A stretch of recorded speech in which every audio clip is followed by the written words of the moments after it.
Peter. Hi, guys. Thank you very much for joining me today. I'm going to shift gears. I don't know if you heard the conversation. I don't think we got other stuff to talk about here. But Joe, before we get started, I have a burning question. When you guys created Airbnb, how long did you obsess over what letters would be capitalized in the initials? Everybody Have gets you this all wrong. wondered this question? And are you mad when people still write it Air, then capital B? It drives me crazy. Same. It's the ultimate typo. Look, you know, the original name of the company may not be known, widely known. You know, we hosted 3 guests on airbeds in our apartment in San Francisco in 2007, which gave us this idea to, what if anybody could host people in their home when they traveled? And so the original site was called Airbed and Breakfast, which was since truncated to Airbnb, a little more consumer friendly. I don't recommend 18-character URL for any entrepreneurs out there. No. But you managed to slim it down even more by taking the capitalization out. I love it.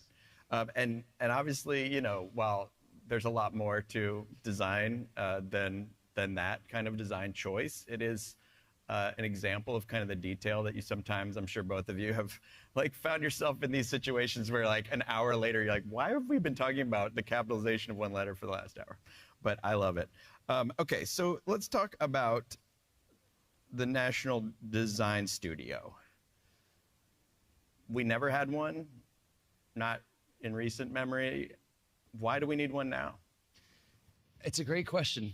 One I was asking myself the same question about this time last year in April of 2025. Had entered the government for a 6-month stint to fix a very broken process for federal employees when they go to retire. You know, it's a great perk to have in the government, the retirement package. But the process to get it once you decide to leave the government is incredibly underwhelming. I would say incredibly frustrating. It's a 6-month process. It's all based on paper, was all based on paper. And it was riddled with errors and issues. If you missed a form field or a signature, you only found out months later and had to return to go and start it all over again.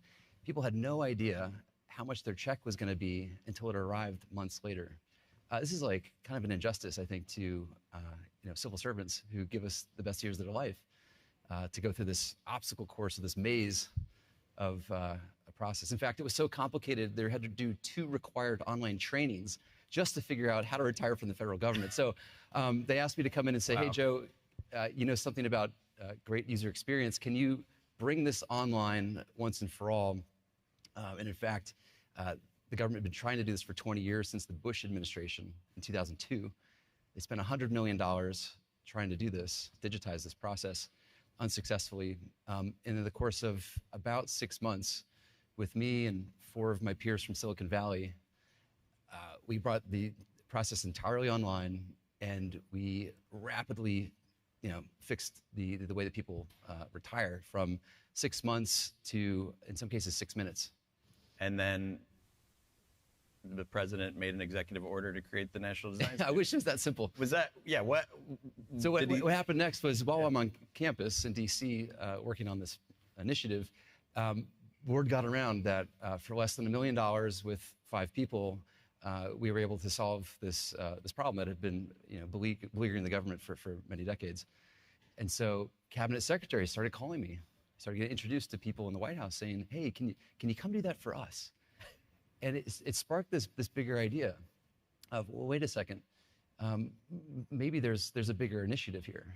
Maybe this isn't doing one agency at a time, of which there's hundreds of agencies. You'd never do that. What if there was a sort of top-down approach to actually modernizing the government in a way that I think we would all expect in 2026 of the United States? And so that started, the gears began to turn, and it sort of led to this, well, what if there was a design studio where you could attract the best and brightest talent? But isn't that like doing a quick donut in a oil tanker? Like, it's like how do you steer a ship that's been steadily going in a certain direction for decades? You might think so. There's a lot of stories about how we have and are doing that. But this whole thing led to a pitch that ultimately I got to the Oval Office and gave the president, which was simply this. At a certain point in history, people used to access the government by walking into buildings. And when they did, the lobbies of those buildings are beautifully designed. They're extravagant. And we know this because you can see them in DC. And the reality is that the way people access the government is through a website. So why wouldn't we give websites the same investment, care to design, and attention that we used to give those lobbies? Because that's the actual front door to the government. So let's imbue it with great design. Let's imbue it with great usability. Let's imbue it with making things simple and clear. And you built a team. Yes, and so I made a promise to the president. I said, Mr. President, I will procure the best talent of our time. And so I've been able to pull in some of the best talent from Silicon Valley across design, across software engineering, and the team's expanding today. And so I'm very excited to announce the addition of our team with somebody who has stewarded brands and identities and graphic design for 4 decades at the highest levels of culture. And it's my pleasure to announce here on stage with you that Peter Arnell is joining National Design Studio as the first U.S. Chief Brand Architect. Nice. All right. Good job. So that brings me to my first question for you, Peter. When you look at government websites, do your eyes bleed? Yes. Yes. Succinct. First of all, thank you, everybody. And thank you for having us today.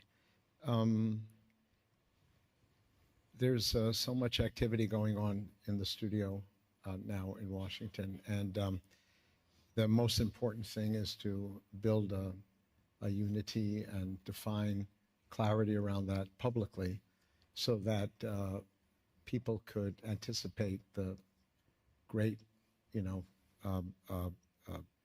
important experiences that Joe and the team have been building.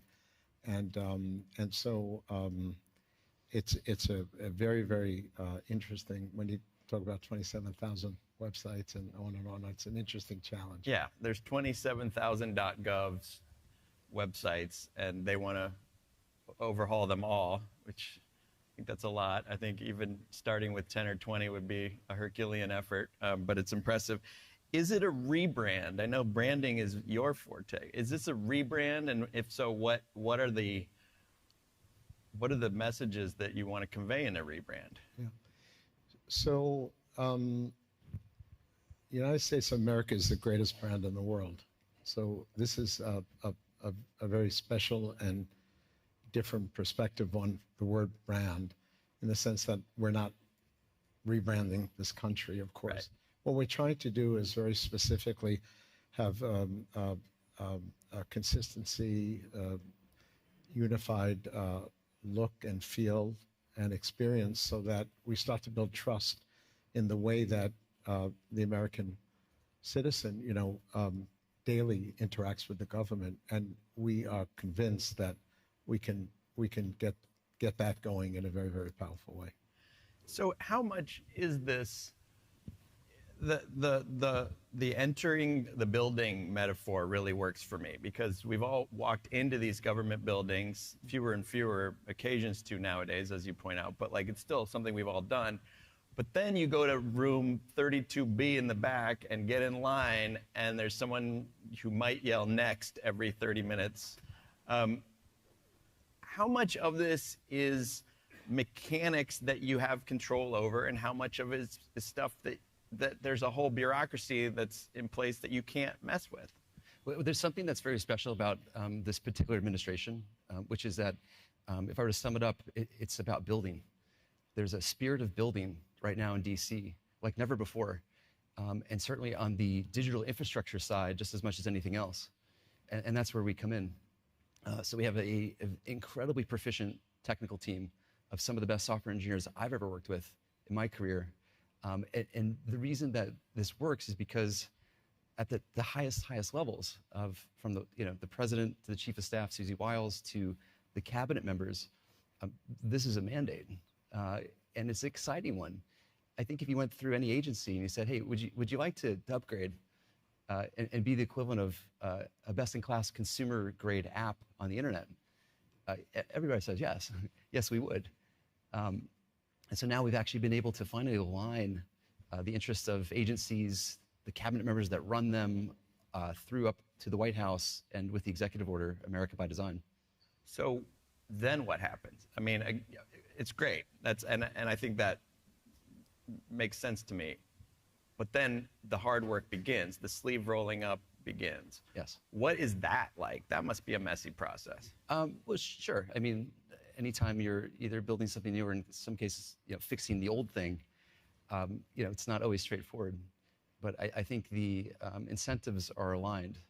And I think the output of what we're doing is really, we'll give three things to Americans. The first is time back. So with one of the things that we've built, that we've prototyped, the process to get something done that's a very common flow on a government website takes 87 clicks.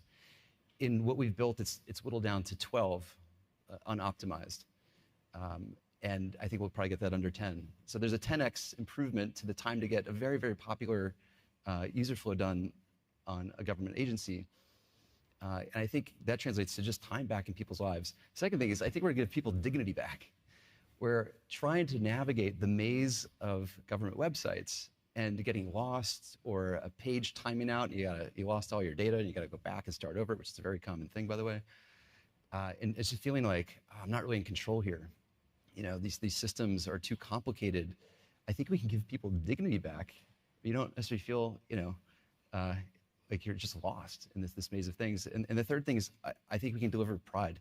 I think people will actually be exceptionally proud of how the government is showing up in 2026 when it comes to a government website. I don't know why we would expect anything less in the United States of America, which right now there is just by a show of hands, who sort of grimaces when you think about using a government website? You're like, oh no, I gotta go on that website again. Okay, for those watching, that was about half the room. I'm sure other people are thinking about it. By show of hands, who looks forward to using a government website? One guy. Okay, thank you, sir. Maybe it was one of ours. So that should change. All hands should go up when they look forward to using a government website. We shouldn't expect anything less at this point in 2026. Right. So, I mean, that does bring me to the question about, one of the things I liked about having this conversation is that and you just demonstrated, I don't think frustration in government websites is a partisan issue. I think a lot of this red tape has never been political. It's always been a bureaucratic issue. I'm not a political reporter, therefore I'm not So when it comes to the design of these products, how much are you thinking about trust, building trust, you mentioned briefly before, Peter, and building including more people? Because I think people feel excluded by the process, especially if it's too complicated. It'll take time, to your point about time.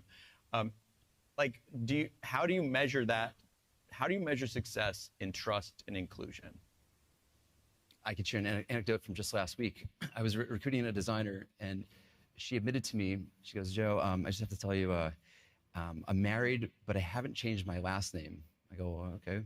She goes, well, it's because I just know it's going to be so painful to do that on government websites. It's been years I've been married. I still haven't changed my last name. And I thought, my God, that is just one of the darkest UX patterns that you could think of. A website, just the perception of it being hard precludes you from even engaging in it. Yeah. And I think that's like, we're moving beyond this. Like, enough of that. Like, this is over.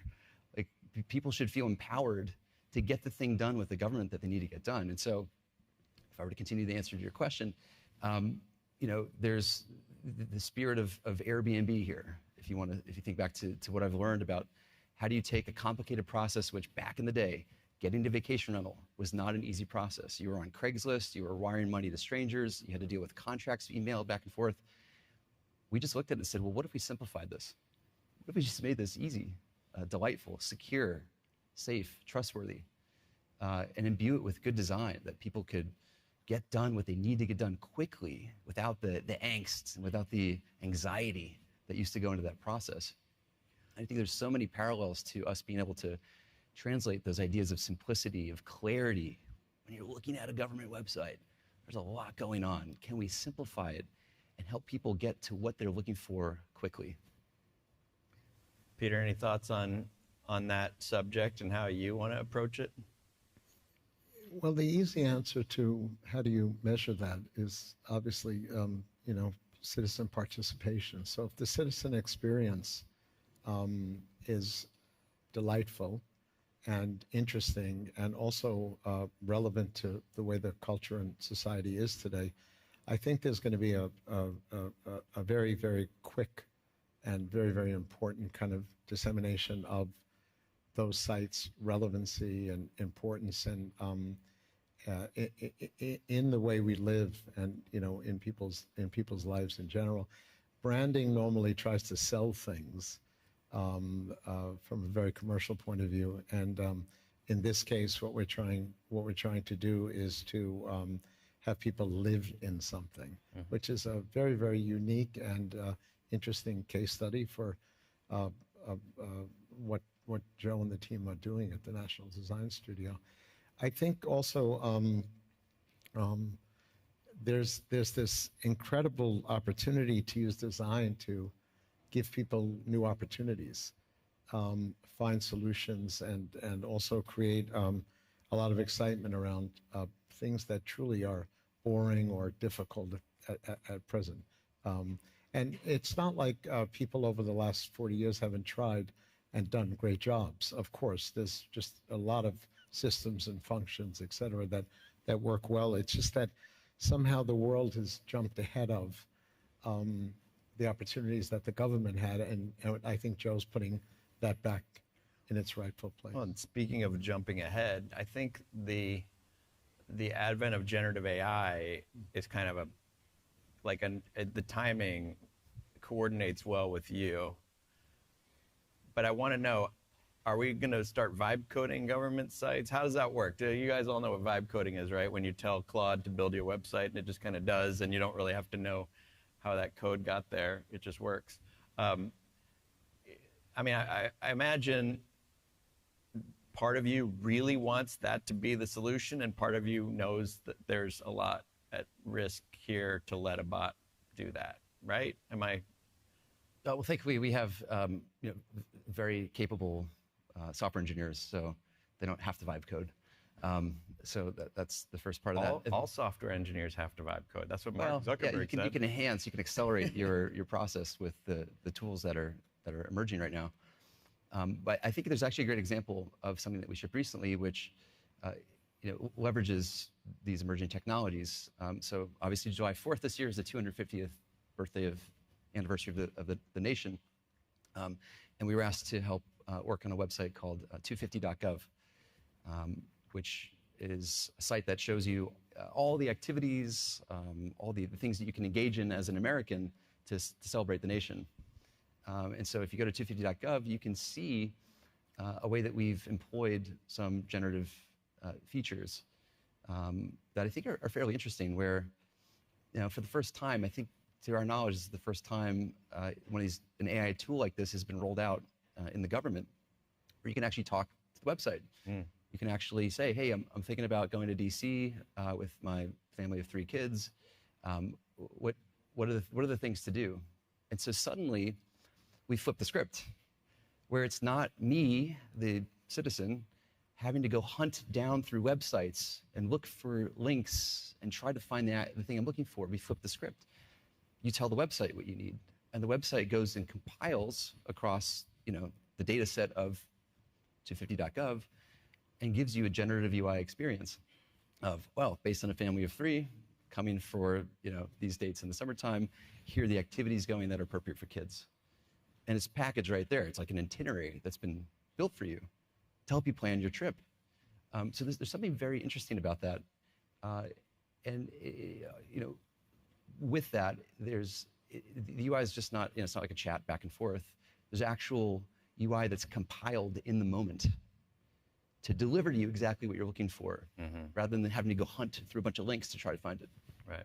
Peter, as a longtime visual artist, how do you feel about the fact that Nano Banana can just clone your work and do some, in a second, do something that you might have spent weeks or months working on? Does it drive you crazy? Does it give you hope? No, I think in every generation, you just have to accept the realities of what technology is on board. And I think it's very, very difficult, as you know, to replicate imagination. And in the spirit of creativity as a craft, I think that it's great that all these technologies are around us. They do accelerate, make much more efficient the day to a large extent if you use them correctly to support ideas and vision. But I don't see, at least in the near future, replication of, so to speak, successful. Or has their progress stunned you a little bit? Because yes. 2 years ago, 3 Yes. years ago, they couldn't do what they do now. Yes, but it's difficult to see how the human, at the moment at least, in creativity, imagination, it's very difficult to see how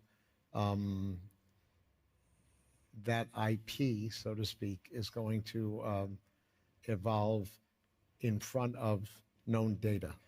Right. So since we only have a few minutes left, I wanted to highlight a couple things. We can maybe bring some up on that commercial right there. So we've got that's the old food pyramid, and then we're scrolling to the redesigned food pyramid that your studio did, right, Joe? That's right. So this is a great example where you can pause here. Thank you. It might keep scrolling. Where, don't worry. Maybe it's still going. In any case, we're going to learn about it'll come back. and all the things on the food pyramid. It's a great example where, in this case, HHS and Secretary Kennedy had produced new dietary guidelines for the nation, which happens every 4 or 5 years. And so they had a multi-100-page PDF that probably none of us would ever read. And they said, can you help us figure out a way to communicate this? How do we tell the story behind what these new guidelines are, about what they mean? And so we went to work, and we developed the story and the website on realfood.gov, and also the new iconography around the pyramid itself, which is kind of an ingenious move, I think, and this came from Secretary Kennedy, to flip the pyramid. Maybe we're all familiar with the old one that you saw there. I certainly remember it from my grade school classroom. Yeah. It had a basis of carbs and processed foods that has now flipped around. It's now about real food. Protein first. Protein and vegetables, and then whole grains. Yes. And how long did it take to decide on that font? Is it Helvetica? No, it's not. It's funny. Some people come to our websites that we've produced, like this one, and they go, "Is that a government website?" No, it can't be. It looks too good. It looks good. Well, I think there's such a low bar, like the expectation that people have of communicating these things. I think it's probably the best compliment when somebody says, that can't be a government website. And let's see the Trump RX one real quick, because I like fonts, and there's different fonts on that page. So I'll give the backstory while they're pulling it up. You can scroll to the top, perhaps, if they're controlling it. Trump RX, here we go. Find the world's lowest prices on prescription drugs. It turns out since the 90s, the price for drugs in the US has gone like this, and the rest of the world's kind of gone like this with inflation. Here we are decades later, and the same drug, you can pause here, this is the same drug in Canada as in the US. And we pay multiple times more for the same exact drug from the same company, made in the same factory, the same dosage. And most presidents have tried to write this and say, well, why are Americans subsidizing drugs for other first world nations? And finally, this president, President Trump, was able to negotiate with the drug companies and actually get us down to most favored nation pricing, so that we pay the same as every other first world nation. But from a design perspective, the point is that that's on the page that you're scrolling. Like, you don't want people to click and search and hunt. They just like the most important information you're going to just give them in the scroll, right? Sure. I mean, this tells the story of like, well, what is the point of this? What's the value to Americans? Of course, if you're up at the top, you can search, very fast search. There's incredible technology behind this website to connect into the databases of the drug companies. There's real-time pricing that's coming in, and people can find the drug that they've been prescribed, and they can print a coupon or get a mobile coupon on their phone, and they show it to the pharmacist at the drugstore, and they get access to the same price that other nations pay. So that's great. If you wanted to scroll up, you could. We're out of time. Great. So, Trump what I wanted. What's your favorite font? Oh boy. You knew I was going to ask. Caslon is a really Caslon, okay. beautiful heritage font. Peter? Gilson. Gilsons? Okay. You heard it from them. Caslon, Gilsons. All right. Peter, Joe, thank you very much for joining us. Thank you. Thank you all for being with us. Thank you. Thanks, Peter. Thanks, Joe. So we're taking a break now. Go grab a coffee, check out the demos. There's something called the Future of You portrait. If you find it, you can go there and you can meet a legendary Disney animator, Dave Zabosky. We're going to be back here at 11:45 for something very special, so don't go too far.